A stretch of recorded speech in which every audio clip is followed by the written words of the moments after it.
Hello लोगोफोर, आंनि मोनसे गोदान भिडिअआव नोंथांमोनखौ बयखौबो बरायबाय।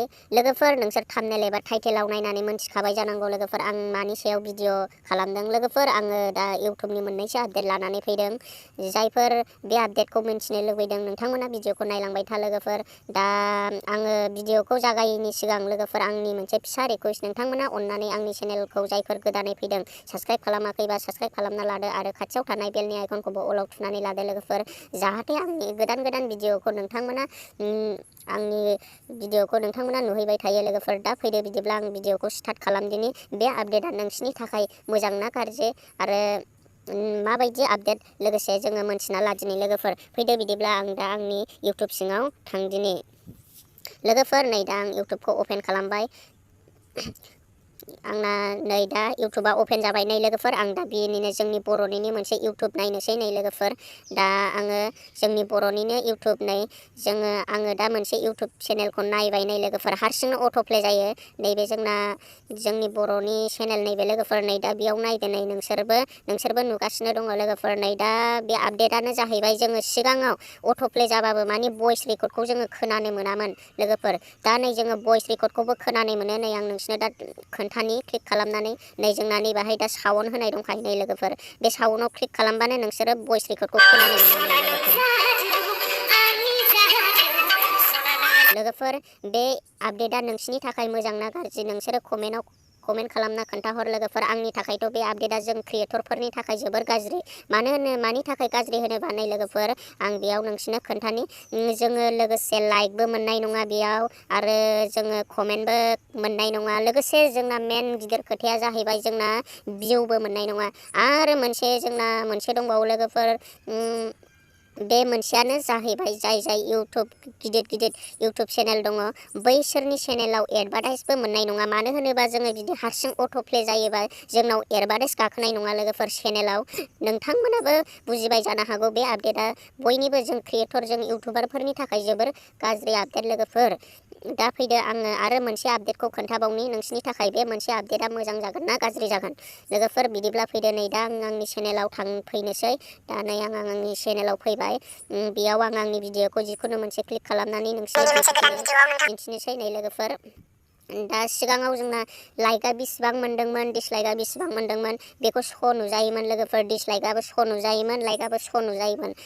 नै दानिया मा जाखो लोगोफोर, दानिया लाइकखौल' नुजाबाय, डिसलाइकखौ नुजाया। नै लोगोफोर, डिसलाइकआ नोङो साबैसे मानसि हरदों, सासे ना सानै ना साथाम ना बेसेबां बेखौ नुजाला लोगोफोर। सिगाङाव जोंना डिसलाइकआ बेसेबां फैदोंमोन एबा लाइकआ बेसेबां फैदोंमोन बेखौ नुजायो। दाना अनलि लाइकआल' नुजायो लोगोफोर।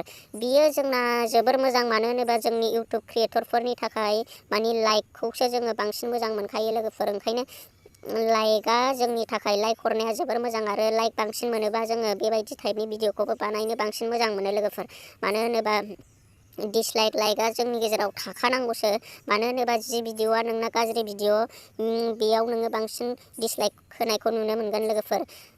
आंनिफ्रायबाथ' बे आपडेटआ जोंनि थाखाय मोजांबो होनजायो गाज्रिबो होनजायो। मानो होनोबा जोंना डिसलाइकआबो थानांगौमोन लोगोफोर। दा बेखौबो इउटुबा बोखारना होबाय। मा खालामनो सानो लोगोफोर, इउटुबा गोदान आपडेट लानानै फैबाय थायो। दा नोंसोरबो मिन्थिखाबाय जानांगौ। नै डिसलाइकआ दा श' नुजाया। नै लोगोफोर, दा बेयाव सोरबाफोर डिसलाइक हरदोंबाबो आङो नुनो मोनला। माने आङो बैहायसो नुहैसिगोन, आंनि इउटुब स्टुडिअ'आवसो थांनानै नायनांगौ डिसलाइकखौ बेसेबां मोनखो। बेयावसो श' नुजाहैगोन। मानो होनोबा जों क्रिएटरफोरनि थाखाय बियो मोजांसो लोगोफोर। जोंनो मानो होनोबा डिसलाइकआ मानि लाइकखौ जोंनो नांखागौसो लोगोफोर। दा आं बेखिनिखौनो नोंसिनो खोन्थाबाय। नै लोगोफोर, आं नोंसिनो मोनसे दिन्थिबावनि।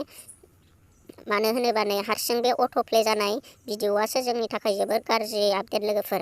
हारसिं अट'प्ले जानाय आपडेटखौ नोंसोरो माबायदि मोनदों, गाज्रि मोनदों ना मोजां मोनदों, नोंथांमोना कमेन्ट खालामना खोन्थाहरदो लोगोफोर। नोंसिनिबा बे आपडेटआ खारनांगौ ना खारनाङा। आंनि फारसेबाथ' बे आपडेटआ जोंनि थाखाय जोबोर लस गोनां। माखासे इउटुब जायफोर आर्निं जाखानाय मानि इउटुब चेनेल गिदिरफोरनि थाखायबो खहा गोनां। आरो फारसेथिं जों इउटुब क्रिएटर, इउटुब फिसा इउटुबारफोरनि थाखायबो जोबोर खहा गोनां। मानि थाखाय खहा गोनां होनोबा लोगोफोर, जोंना फारसेथिं भिउबो मोननाय नङा। आरो जोंना जायफोर इउटुब क्रिएटर गिदिरफोरनि चेनेल दङ बैसोराबो आर्निंआ जोबोर खम जागोन। मानि खम जागोन होनोबा लोगोफोर, बेहाय माने जोंना एडभार्टाइस देखायाखै। एडभार्टाइसखौ जोङो नुनो मोननाय नङा बेहाय। मानो होनोबा जोङो माखासे लाइक मोननांगौआबो लाइक मोननाय नङा आरो माखासे कमेन्ट मोननांगौआबो कमेन्ट मोननाय नङा।